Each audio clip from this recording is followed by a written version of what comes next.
අපි අලුත්ම විදිහේ වීඩියෝ එකක් අරගෙන ආවා. ඔයගලන්ට මතක ඇති අපි අන්තිමට කරපු වීඩියෝ එක අපි ස්ට්‍රෝබෙරි පිකින් ගියපු වීඩියෝ එක. ඒක ඔයගොල්ලෝ බැලුවේ නැත්නම් ඒක අපේ ලින්ක් එක ඩිස්ක්‍රිප්ෂන් බොක්ස් එකේ දාලා තියන්න.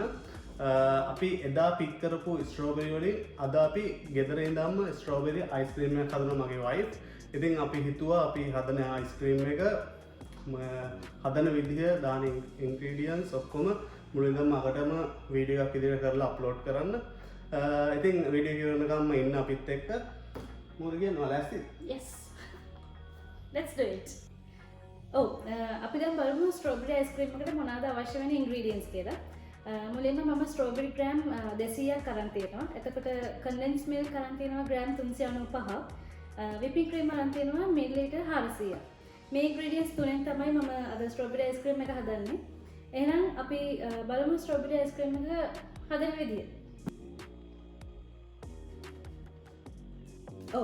මුලින්ම අපි ස්ට්‍රෝබෙරි ටික මේ වගේ පොඩියට කපාගෙන බ්ලෙන්ඩ් කරගන්න ඕනේ.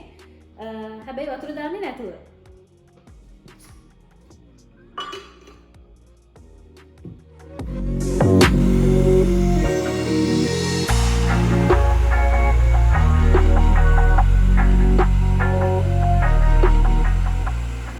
ඊළඟට අපි විපින් ක්‍රීම් එක බීට් කරගන්න ඕනේ.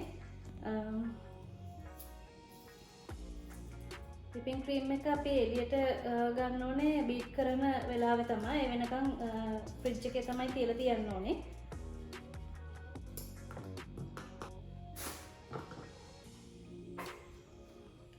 සාමාන්‍යයෙන් මේක විනාඩි 3ක් වගේ බීට් වෙනකොට සාමාන්‍යයෙන් ස්ටිෆ් පීක් ප්‍රමාණයට එනවා.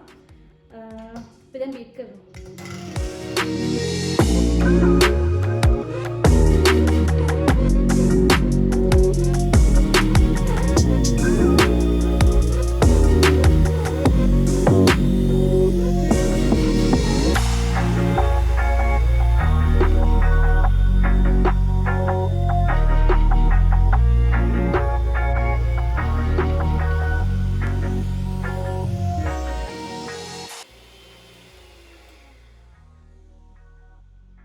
මේ වගේ ප්‍රමාණයට ආවහම අපි කන්ඩෙන්ස් මිල්ක් එක මේකට ඇඩ් කරගන්න ඕනේ.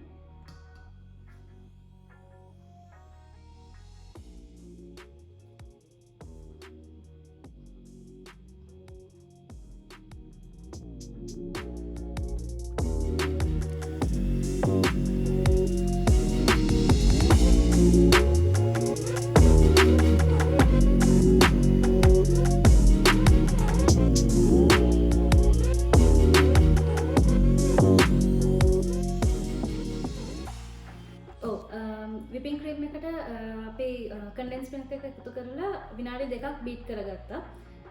දැන් තියන්නේ අපි බ්ලෙන්ඩ් කරගත්තු ස්ට්‍රෝබෙරි ටික මේකට මික්ස් කරගන්න.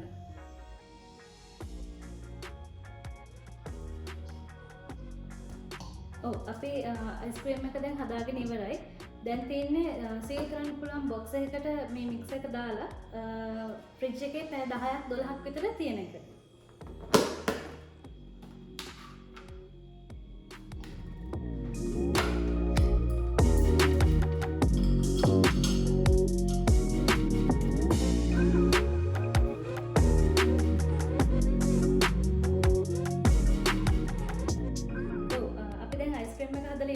මේ වගේ ප්ලාස්ටික් කන්ටේනර් එකකට දාලා සීල් කරන්න පුළුවන් කන්ටේනර් එකක් වෙන්න ඕනේ.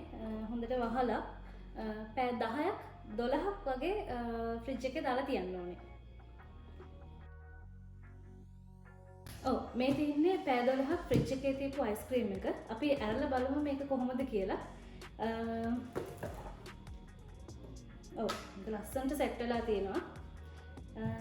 දැන් එහෙනම් අපි මේක කාලා බලමු කොහොමද රස කියලා.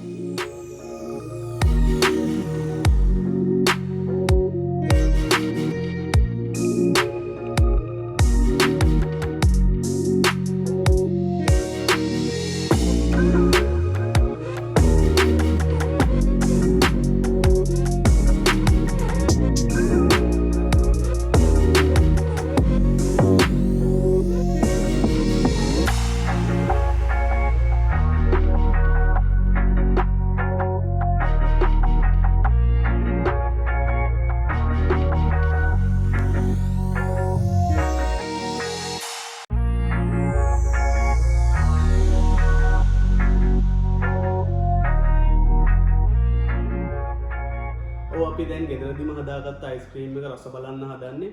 ඔයගොල්ලෝ දකින්න ඇති මේක හදාගන්න හරිම ලේසි, ඒ වගේම හරිම සරලයි.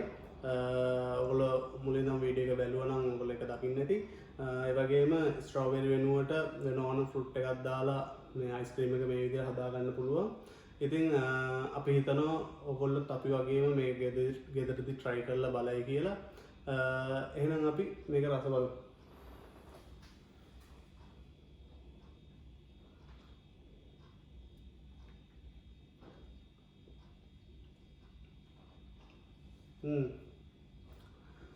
ඇත්තටම කඩෙන් ගත්ත අයිස්ක්‍රීම් එකක් තරමටම රස තියෙනවා.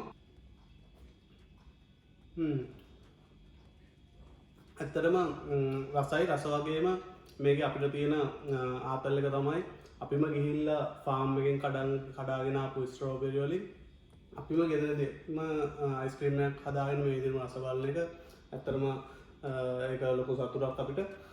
ඉතින් අපි හිතනවා ඔයගොල්ලොත් මේ වීඩියෝ එක එන්ජොයි කරා කියලා. එහෙනම් අපි මෙතනින් වීඩියෝ එක එන්ඩ් කරනවා. මේ වගේ වීඩියෝ ඉස්සරහටත් බලා ගන්න පුළුවන්. ඔයගොල්ලෝ අපේ වීඩියෝස් වලට කැමති නම් අපිව subscribe කරන්න. ඒ වගේම ඔයගොල්ලන්ගේ යෝජනා චෝදනා මොනවා හරි තියෙනවා නම් පල්ලෙහා කමෙන්ට් කරන්න. එහෙනම් ඊළඟ වීඩියෝ එකෙන් හම්බ වෙනකන් ගිහින් එන්න. See you.